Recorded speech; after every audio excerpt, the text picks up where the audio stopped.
Have you ever had someone tell you that you better do what you can today because you don't know if you'll be here tomorrow? Like you might walk out of this place and get hit by a car, struck by lightning, or a meteor might crash from outer space through your house and burn everything to the ground. Chances are that you are here listening to this podcast and those things have never happened to you. And there have been several hundred tomorrows since you've heard someone tell you that and you are still alive. I think the better way to put this principle is you better do what you can today because you don't know what you won't be able to do tomorrow. I'm Pastor Will. This is the For Real Life and Godliness Podcast, the podcast that takes the Word of God and puts it down into the grit of your real life where you can actually use it. And today we want to talk about a very simple principle of doing what you can from where you are because you don't know what you won't be able to do tomorrow. We'll be right back after this.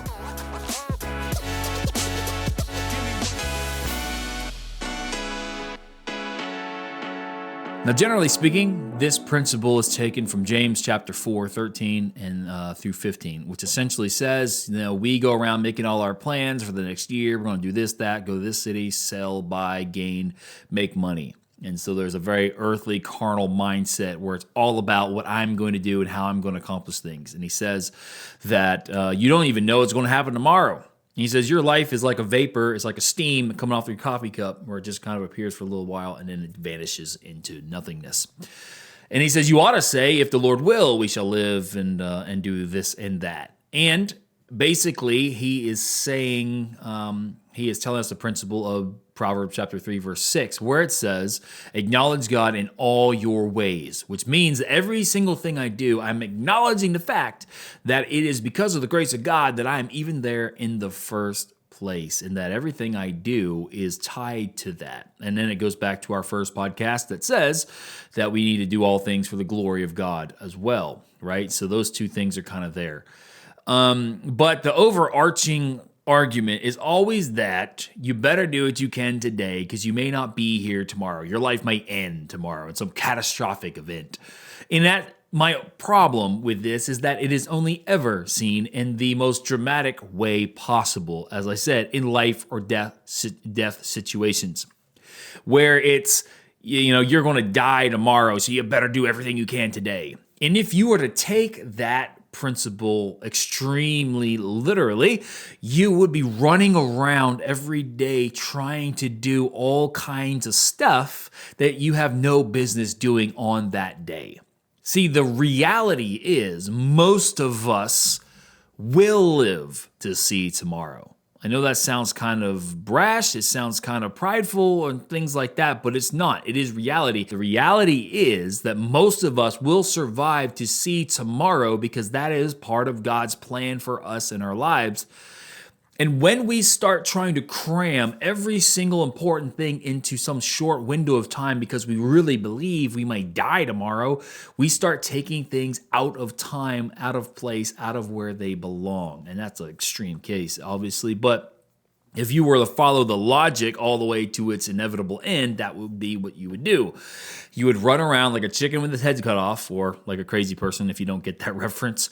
You'd be jumping around all over the place trying to get all this stuff done here, there, and everywhere because you're so afraid that tomorrow I might just die or get hit by a meteor, like I said earlier, or whatever. As we talked about in our last podcast, which you have not listened to, you need to go back and listen to it because it's probably one of the more important principles that I have implemented in my life. As I said in that one, there are certain things in our life that take time. Some of them take days. Some take weeks. Some of them take months. Many of them, though, take years. There are things in my life that have taken years to accomplish. And there was no way around that.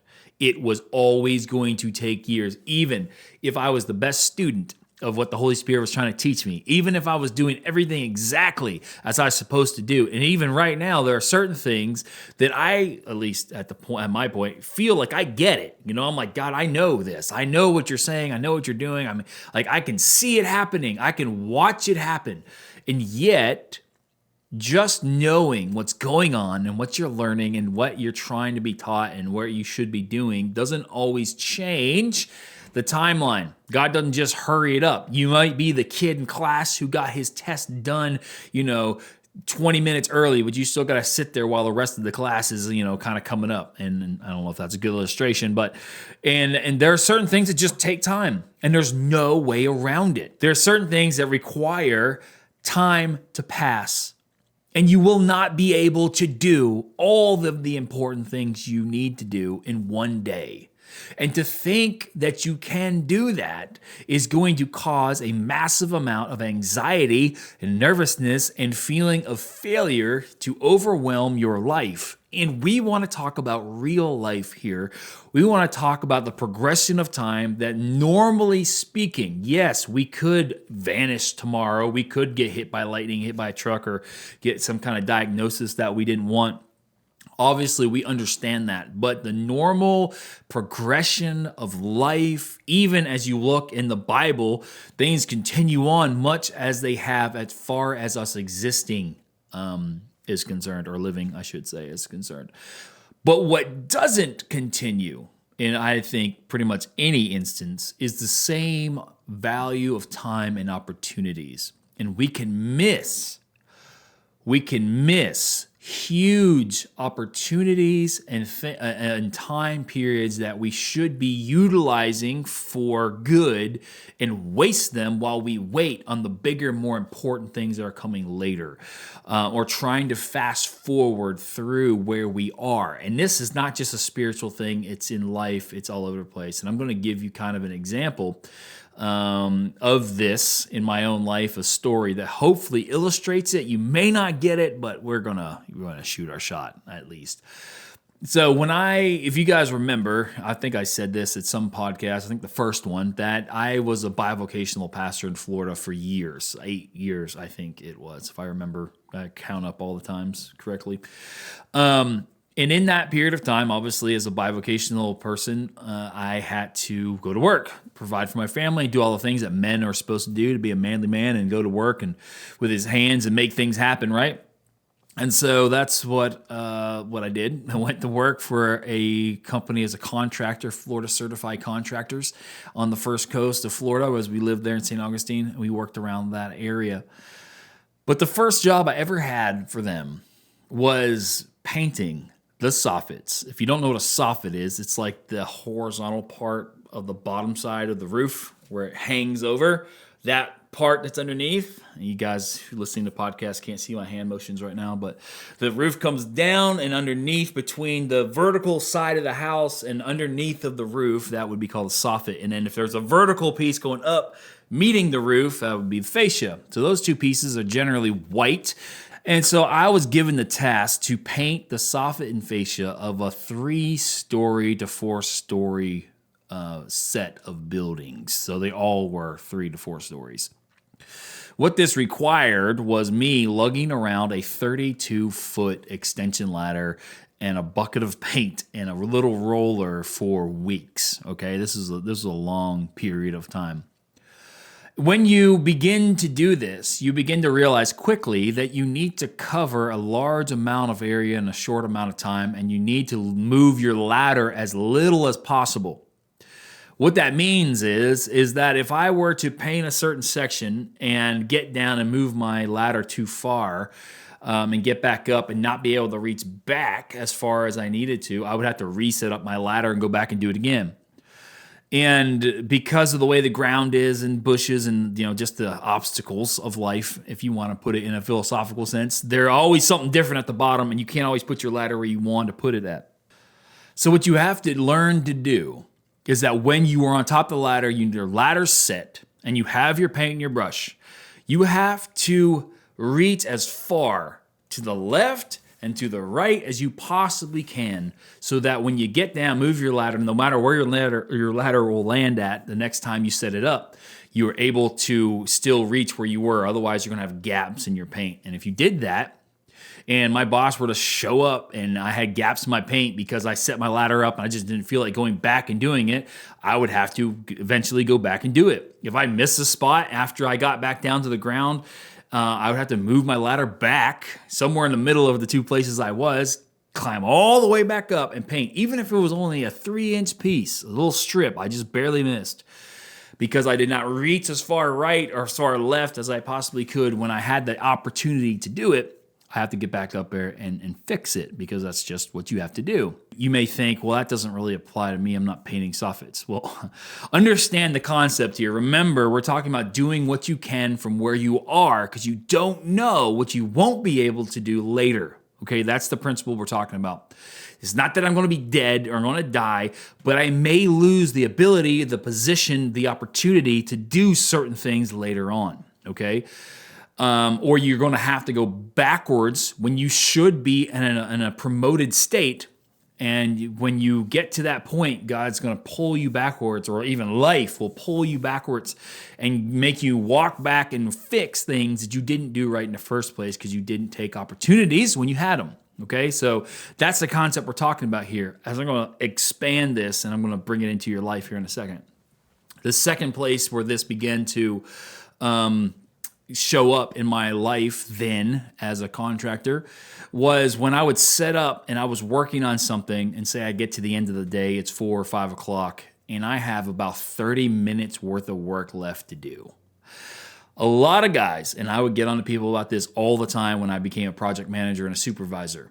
I would say, dude, if you have 20 minutes worth of work left, and this is coming from my own experience, so if I have 20, 30 minutes of work left, but it's quitting time, it is always going to be better for me and for whoever it is working under me to spend an extra 30 minutes of overtime to finish the spot they're on, if they're at that point where they can finish, than it is for them to pick up and leave and come back and do it the next day.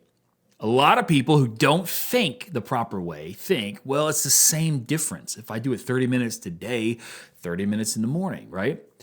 The problem is that 30 minutes today turns into an hour and a half tomorrow. And I'll tell you why. Because to do a spot when I'm working, and this is going to happen in every area of life, I'm just using this as an example. When I'm working, say I'm painting or I'm cutting or I'm doing whatever, there are a lot of pieces that support that. There are tarps, there are tools, there are buckets. If I'm cutting, there's sawhorses and boards and wood. If I'm putting something up, there's nails and nail guns and whatever it might be. For me to pick up all that stuff, put it into the truck when I have 30 minutes left that night, when all my tools are already out, the job site's already set up, everything's right there, ready to go, I can finish it, I know, in 20, 30 minutes, and then pack up and leave. If I leave it to the next day, I get there at 8, 7:30, 8 o'clock, or whatever it is, I have to tell the people inside, I have to walk back in there and tell them, hey, I'm starting up again. I got to set up all my tarps. I got to set up all my ladders.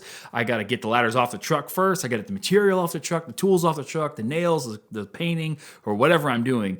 And there's a whole mess of setup that has to happen just so I can do 30 minutes worth of work, clean it all back up into the truck, and go to the next spot where I set it all up over again. Okay? That is the time debt that you create when you don't do what you could have done one day in a few minutes. The next day it takes you 3 to 4 times as long. Now you may think, well, I'm not contracting, I'm not doing that, I don't have tools, I got to get up. How does this affect my life? In your life, you're going to come into periods of time when you feel like what you're doing are not important, or you just want to get past it, you want to get through it, you don't pay attention. And let me use the story of Joseph as we did in the last episode, because this is very closely connected to the same principles we were using in this last episode. Joseph, if God had just teleported, Joseph from the land of Canaan at age 17 into Egypt, there is no way that he would have the tools, experience, the know-how necessary to do the things that he would need to do in order to save Egypt, which would then save his family, which would then save us, because through his family came the Messiah and all that stuff, right? A whole long domino effect of things are connected to Joseph's life, okay? That's the point of that. If he had not gained the insight and experience that he gains at Potiphar's house, he would never have been able to have the wisdom and the know-how later on when Pharaoh asked him, what he should do. And was the point of the last podcast, was that many times we think when we pray for things, God's just going to grant it to us and just like supernaturally fill us with whatever it is that, we need. When reality is, when we pray for things, generally, because God works in systems, which was our second podcast, and he works within normal systems most of the time, when we want something, we're going to go through things to get there. And those things have to happen so that we can gain those areas. Now, listen, if we don't submit to that process and to that system of the last two podcasts, then we might be slack the entire time. Right? And just say Joseph is slack when he gets sold to Potiphar. He's like, I'm a slave now. I don't have any hope of ever getting out. So I'm not going to put in any effort. I'm just going to put in bare minimum efforts. And this is where most young people just get messed up, because they get into a smaller job or position than what they want. And they don't take it as being important. And so they put in bare minimum efforts and wonder why, one, they never get into good positions. Or when they do get into good positions, they fail at it or they're quickly removed. Because they're not putting in what they can put in wherever it is they are at the days they have, the opportunities they have here, the little opportunities, the things that don't look like much. They don't put in what they can here. They don't do what they can from where they are.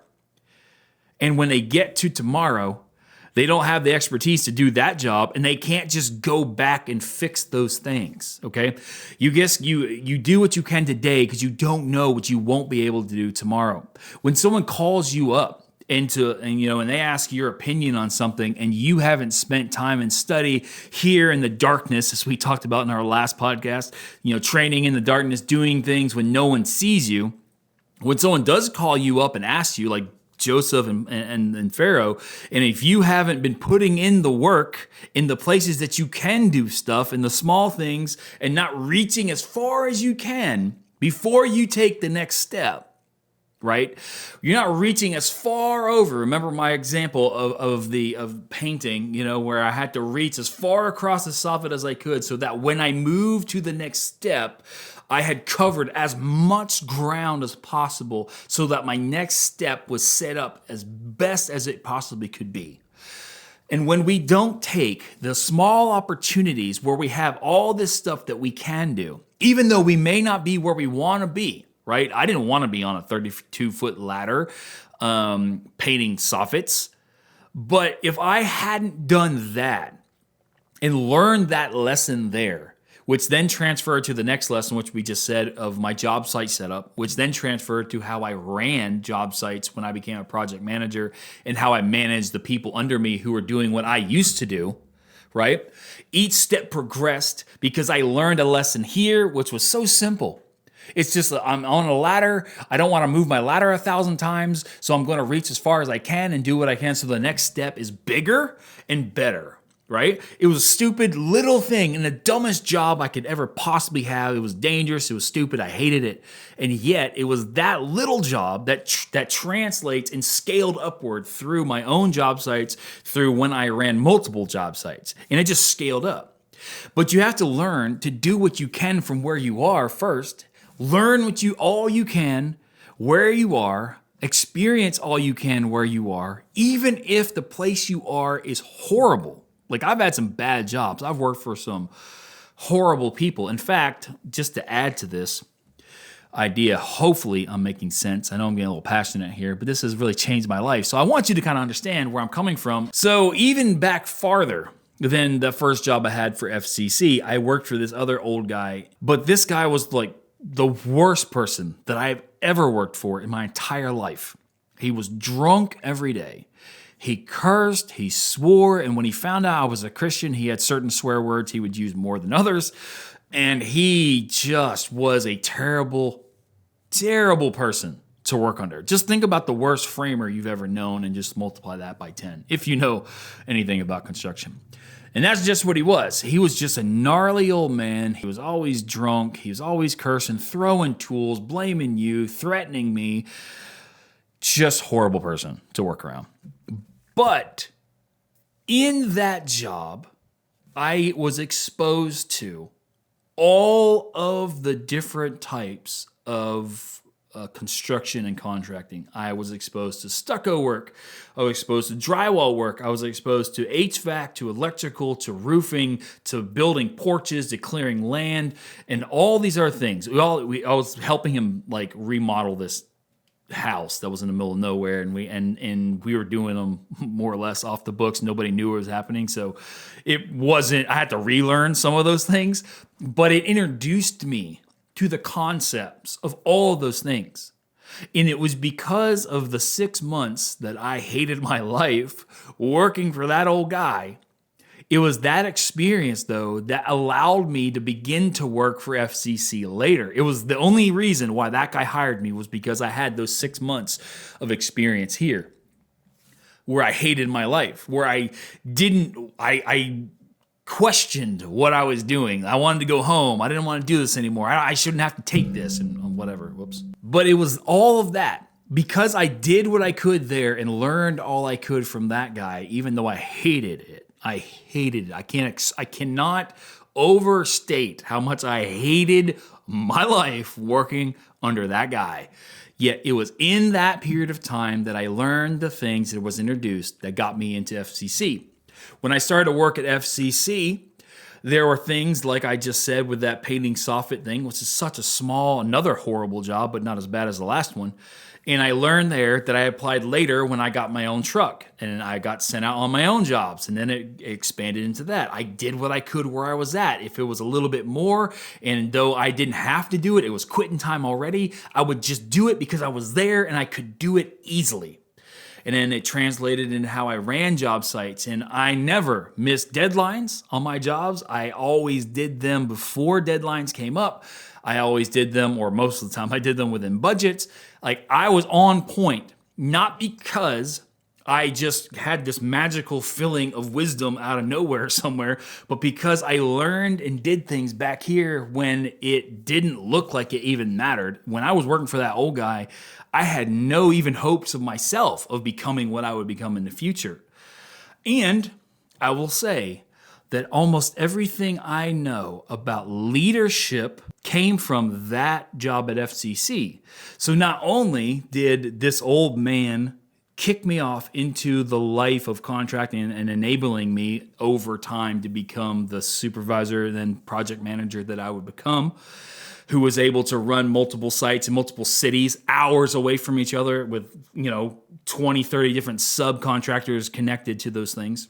Not only was I able to do that, but that then translates into my life today in every leadership position, which I don't have, like massive amounts of leadership responsibility at the moment. But anything I am able to lead, those principles I learned back there in the carnal world, right? We talked about this in the first podcast, the real world. Those things apply today in what I'm doing now and will apply more so in things I will do later. And it's always going to be that you must maximize the opportunities you have today, even if where you are is not where you want to be, or what you're doing looks like it's not going anywhere. You must just paint the soffit as far as you can so that the next step is farther along than you would have been. You must take the lumps and this is, like I said, this is where the generations I'm looking at today and even some of my own just miss it, because nobody wants to shovel the dirt. Nobody wants to do the no one wants to do the down, dirty, and carry trash kind of stuff. Everybody wants to be a CEO today. Everybody wants to be the startup guy. Everybody wants to be this and that and the other thing. And the reality is you're probably, for the most part, going to start on the bottom rung of the ladder, but that's not where you have to stay. While you're at the bottom rung, learn all you can. Another thing that translated into my project managing was I looked back and remembered how many issues I had with my supervisors back then because they didn't see details that happened on the everyday job sites. And so I was much more willing to listen to my foreman on the ground because I knew that he saw stuff that I didn't see because I remember being there and being that foreman. And each step progresses. And so it's not so much you need to do something today and cram everything to one day because you might die tomorrow. But you need to be doing and maximizing your opportunities today because tomorrow you may not be able to go back and fix those things. If Adam, my boss, had given me his big job and I'd been slack on all these other jobs, which he wouldn't have given it to me, but let's just say he did.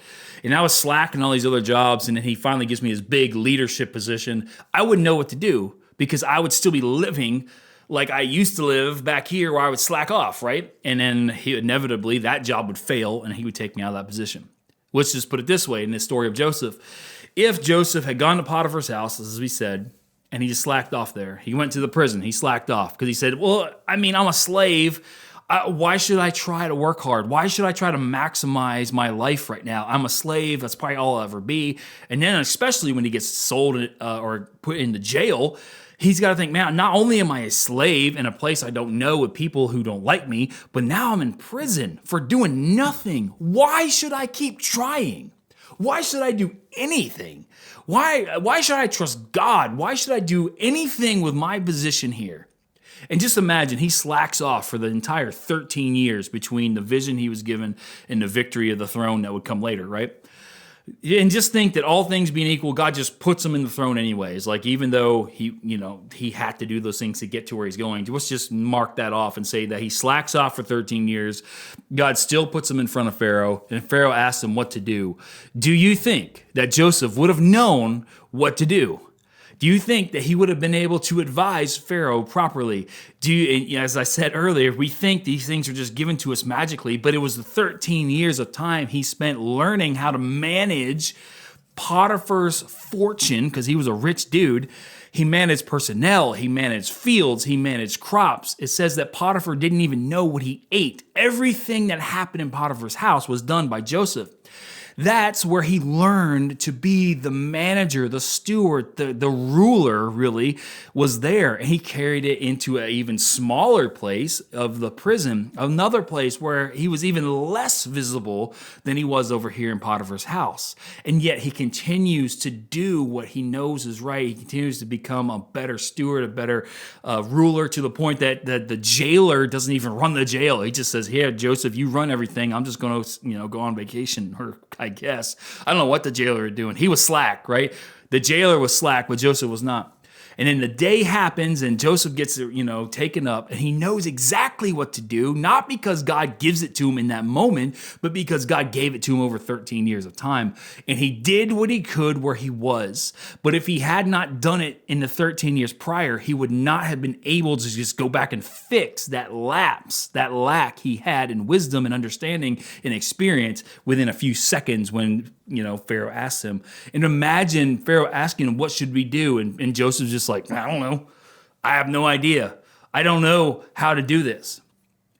Because he did what he could where he was at, so that when the next step came, he was more than ready. And so this episode really ties into the last one. It's almost a continuation, I guess. But you need to do what you can from where you are, because you don't know what you won't be able to do tomorrow when you get to the next step. Because most likely you will survive to see tomorrow, but your opportunities will not. There will be a point of no return. And Joseph being called up to Pharaoh, if he had not been faithful to put in the time and do what he could where he was in the past 13 years, that was a point of no return. Had he said, I have no clue what to do here, because his experience would not have informed his opinion, and that God had given him all those years, then Pharaoh would have been like, okay, go back to prison, because he wouldn't have known what to do. And Pharaoh wouldn't have seen in him the wisdom that God had given him over the years. Yes, God enlightens us to understand things, but he also puts us through those things because experience matters to God. Otherwise, Jesus wouldn't have to come down and experience all our suffering like Hebrews 2 and chapter 4 say. So that's a whole different podcast. Hopefully this made sense. I really want you guys to be helped in real life. This was real life. If you didn't understand some of the illustrations, comment down below and I'll do my best to, clear that up for you. This has been the For Real Life and Godliness Podcast. As always, I am your host, Pastor Will. If you're on YouTube, like, subscribe, and share this. If it has helped you, it'll probably help someone else. And if you're on Spotify, add this to your playlist or your favorites. And I would really, really appreciate that. And we'll see you on the next one.